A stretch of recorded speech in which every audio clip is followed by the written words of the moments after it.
Hey there guys, welcome back to my YouTube channel. So first of all, what you have to do is insert a rectangle on top, and then you have to duplicate it by pressing Ctrl plus D and duplicate them in a sequence like this.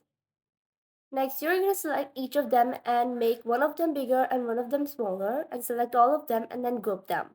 Now go to Format Shape and go to Fill and click on Picture Texture Fill and insert your image that you want to use in this template. So like right now, I'm going to use an image of Singapore.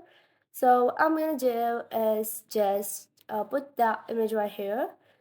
Let me just insert a line of 0.25 p dot t, and the next thing you're going to do is stretch it out like this.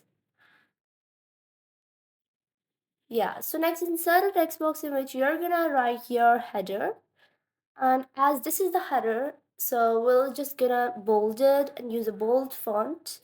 We're gonna increase its size, and let me just paste some text right here, and let's just write some content text right here regarding the title.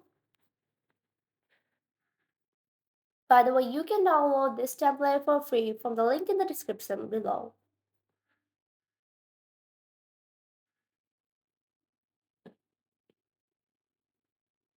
Here you go. Now let's align it into the left side, and the next thing we're gonna do is just put the text right here. And if you want to give animations, you can also give animations to make this template look more better. And so that was all for today in this video. By the way, you can download this template for free from the link in the description below, and this is the final result.